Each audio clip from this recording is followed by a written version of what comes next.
Hello friends, welcome to PPT YouTube channel. दोस्तों, इस video का टॉपिक रहेगा प्रेपोजिशन, जो कि इंग्लिश का एक बहुत ही इम्पोर्टेंट टॉपिक है। सबसे पहले आपको पता होना चाहिए कि प्रेपोजिशन होते क्या है। हिंदी में हम कुछ शब्द यूज़ करते हैं, जैसे ऊपर, पास और नीचे जैसे शब्द जो होते हैं, इन्हीं को हम इंग्लिश में प्रेपोजिशन टॉपिक के अंदर पढ़ते हैं। दोस्तों, इस वीडियो में हम कुछ कंफ्यूजिंग पेयर ऑफ प्रेपोजिशन को डिस्कस करेंगे, जहां से अक्सर एग्जाम में क्वेश्चन पूछे जाते हैं। आइए शुरू करते हैं कुछ इम्पोर्टेंट प्रेपोजिशन के साथ, जो है on, over, above, under and below. दोस्तों, आपके सामने एक पिक्चर है और कुछ सेंटेंसेस लिखे हुए हैं। सबसे पहले हम फ़ैन और टेबल की पोजीशन के बारे में डिस्कस करेंगे। दोस्तों, फ़ैन को आप ध्यान से देखिए, टेबल के बिल्कुल ऊपर 90 डिग्री पर है। यदि कोई ऑब्जेक्ट दूसरे ऑब्जेक्ट के बिल्कुल ऊपर 90 डिग्री पर हो या उसे पूरी तरह से कवर करता हो, तो उसके लिए हम ओवर प्रेपोजिशन का यूज़ करते हैं। तो इनका सेंटेंस देखिए, फ़ैन ओवर टेबल। फ़ैन और टेबल की पोजीशन के बीच में रिलेशन बताना है तो हम ओवर प्रेपोजिशन का यूज़ करेंगे, क्योंकि फ़ैन 90 डिग्री पर है। दूसरा सेंटेंस देखिए, बुक ऑन टेबल। फ्रेंड्स, जब दो ऑब्जेक्ट जिनके बीच में कांटेक्ट हो और एक ऑब्जेक्ट दूसरे ऑब्जेक्ट को पूरी तरह कवर ना करता हो, तो ऑन प्रपोजिशन का यूज़ किया जाता है, जैसे book on table. Next sentence देखिए, बॉल अंडर टेबल। दोस्तों, बॉल अंडर टेबल में देखिए, अंडर जो प्रपोजिशन है वो ओवर प्रपोजिशन का बिल्कुल अपोजिट होता है, क्योंकि टेबल बॉल को पूरी तरह कवर कर रहा है और बॉल टेबल के अंडर है। 90 डिग्री पे भी बोल सकते हो आप, लेकिन इसमें ज़्यादा जो सही कंडीशन है वो है कि टेबल बॉल को पूरी तरह कवर करता है। नेक्स्ट सेंटेंस देखिए, क्लॉक अबोव शूज़। यहाँ पर हमें क्लॉक और शूज़ की पोजीशन के बारे में अगर बताना है तो हम अबोव प्रपोजिशन का यूज़ करेंगे, क्योंकि क्लॉक ना तो शूज़ को कवर करता है और ना ही ठीक 90 डिग्री पर है। क्लॉक साइड में कहीं पर शूज़ से ऊपर है, इसलिए हम अबोव प्रपोजिशन का यूज़ करेंगे। नेक्स्ट सेंटेंस देखिए, कैट जंप्ड अपॉन टेबल। दोस्तों, कैट यहाँ पर एक मूविंग ऑब्जेक्ट है जो जंप करके टेबल के ऊपर बैठ गई है।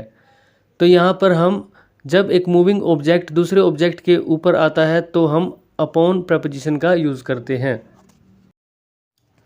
चलिए कुछ और एग्जांपल्स देखते हैं। देखिए, इस पिक्चर में लड़के के ऊपर बारिश हो रही है, तो ऐसी सिचुएशन में लड़का क्या कहेगा? लड़का बोल रहा है रेन ओवर मी। तो देखिए, रेन जो बारिश जो हो रही है वो लड़के को पूरी तरह कवर कर रही है और 90 डिग्री पर भी है। इसमें ज़्यादा जो सेंस बनती है वो कवरिंग सेंस बनती है, तो ऐसी सिचुएशन में ओवर प्रपोजिशन का यूज़ होगा। नेक्स्ट एग्जांपल देखिए, इस सिचुएशन में लड़का लेटा हुआ है और उसके ऊपर ब्लैंकेट है, तो ऐसे में लड़का कह रहा है कि ब्लैंकेट ओवर मी। यहाँ पर ब्लैंकेट ने लड़के को कवर कर रखा है, तो कवरिंग सेंस की वजह से ओवर प्रपोजिशन का यूज़ हुआ है। नेक्स्ट एग्जांपल देखिए, यहाँ पर एक सेंटेंस लिखा हुआ है, plain of Haryana is 700 to 900 metre above sea level. Haryana का मैदानी भाग समुद्र तल से 700 से 900 मीटर ऊपर है। तो दोस्तों, हरियाणा का जो मैदानी भाग है वो समुद्र तल को ना तो कवर करता है और ना ही उसके 90 डिग्री पर है, लेकिन हाँ साइड में कहीं ऊपर है समुद्र तल से, तो इसलिए यहाँ पर अबव प्रपोजिशन का यूज़ होगा।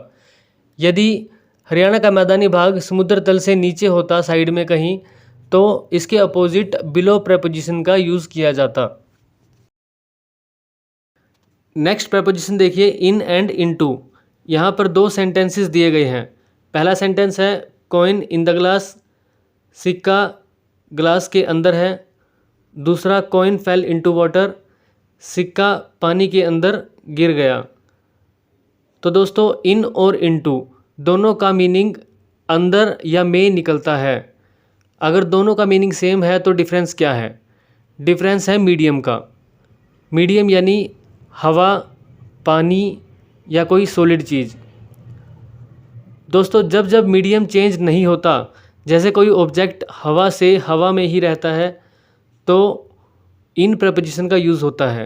जब कोई स्टूडेंट बोलता है मे आई कम इन सर, तो उसका मीडियम चेंज नहीं होता, बाहर जो मीडियम है वही क्लास के अंदर भी होता है। लेकिन जब कोई चीज़ हवा से पानी के अंदर जाती है तो उसका मीडियम चेंज हो जाता है, इसलिए हम इनटू का यूज़ करते हैं। इनटू का यदि हम एक और एग्जाम्पल देखें तो क्या हो सकता है, जब मेंढक कुएं के अंदर कूद जाता है तो हम उसको बोलेंगे frog jumped into well. Next preposition है अक्रॉस एंड थ्रू। दोनों पिक्चर ध्यान से देखिए। रोड के साइड में एक लड़का खड़ा हुआ है और दूसरी पिक्चर में टनल के पास एक लड़का खड़ा हुआ है। पहला सेंटेंस है I saw him across the road. Road cross करने की बात हो या रोड के एक तरफ से दूसरी तरफ देखने की बात हो, दोनों ही सिचुएशन में अक्रॉस प्रपोजिशन का यूज़ किया जाता है, क्योंकि रोड ऊपर से ओपन होता है, कवरिंग सेंस नहीं होती। दूसरा, टनल जो होता है वो ऊपर से कवर होता है। थ्रू प्रपोजिशन का यूज़ करते हैं, जैसे boy goes through the tunnel. दोस्तों दो सिचुएशन और होती है जहाँ पर अक्रॉस का यूज़ किया जाता है। पहली सिचुएशन है जब कोई अचानक किसी से मिलता है तो अक्रॉस प्रपोजिशन का यूज़ किया जा सकता है, जैसे आई केम अक्रॉस हिम। दूसरी सिचुएशन है कि देश के अलग अलग भागों में लोग आईफोन यूज़ करते हैं, तो यहाँ पर हम बोलेंगे people uses iPhone across the country.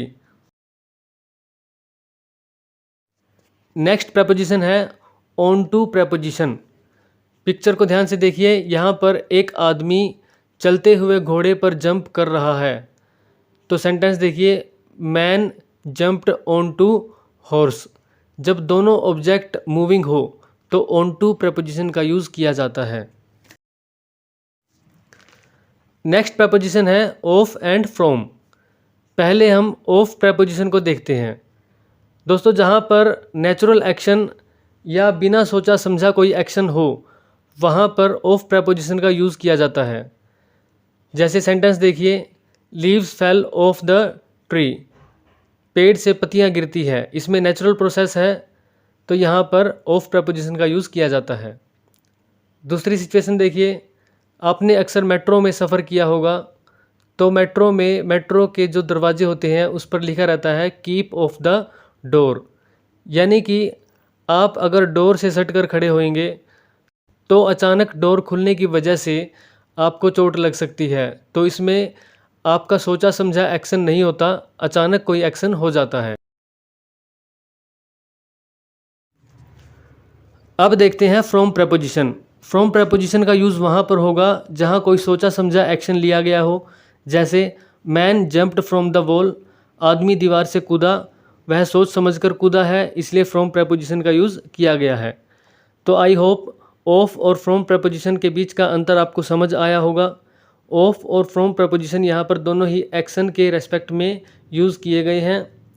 दोस्तों फ्रॉम प्रपोजिशन का यूज़ डिस्टेंस के रेस्पेक्ट में भी किया जा सकता है, जैसे फ्रॉम अंबाला टू शिमला, या फ्रॉम प्रपोजिशन का यूज़ टाइम के रेस्पेक्ट में भी किया जा सकता है, जैसे from 2 PM to 5 PM। Next preposition देखिए in front of and before. दोनों ही प्रपोजिशन का मीनिंग होता है के सामने। तो इनमें डिफरेंस क्या है? देखिए इन फ्रंट ऑफ का यूज़ किया जाता है नॉन लिविंग ऑब्जेक्ट के सामने, जबकि बिफोर का यूज़ किया जाता है लिविंग ऑब्जेक्ट के सामने। आइए इनके एग्जाम्पल देखते हैं। देखिए गेट के सामने कार खड़ी हुई है, तो ऐसी सिचुएशन में हम सेंटेंस में यूज़ करेंगे in front of. Car in front of gate. Next example देखिए बिफोर के लिए, don't speak before me.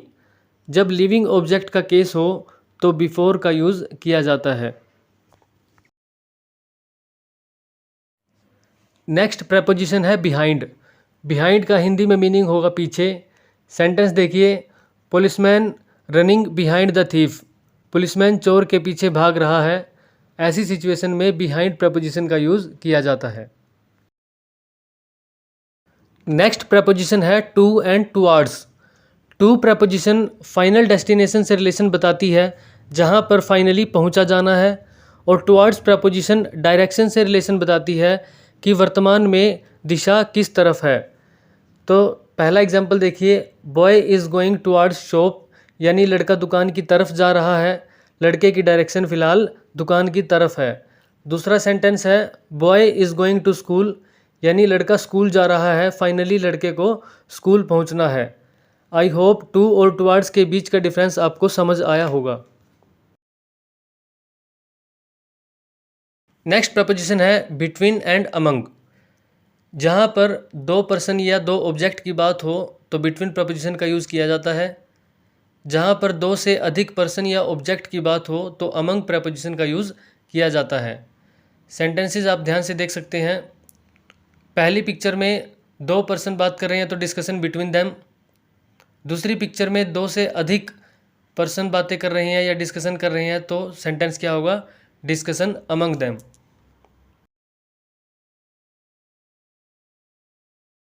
Next preposition है by and with preposition. Situation को ध्यान से देखिए। एक लड़का एक स्टिक के साथ स्नेक को मार रहा है। सेंटेंस है the snake is killed by the boy with a stick. तो यहाँ पर आप समझ सकते हो कि कोई भी टूल या कोई औजार है तो उसके साथ विद प्रपोजिशन का यूज़ किया जाता है, जबकि किसी पर्सन के साथ बाय प्रपोजिशन का यूज़ किया जाता है।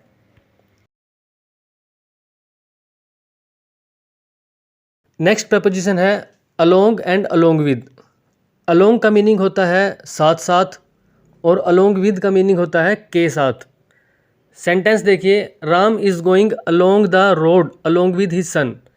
राम रोड के साथ साथ अपने बेटे के साथ जा रहा है, यानी रोड के पैरेलली वो चल रहे हैं और उसका बेटा उसके साथ चल रहा है। तो आई होप अलोंग और अलोंग विद में आपको डिफरेंस समझ आया होगा। नेक्स्ट प्रपोजिशन को ध्यान से देखिए, इन एंड बाय प्रपोजिशन। एक आदमी है जो कार के अंदर बैठा हुआ है। पहला सेंटेंस देखिए, मैन इज़ इन कार, आदमी कार के अंदर है।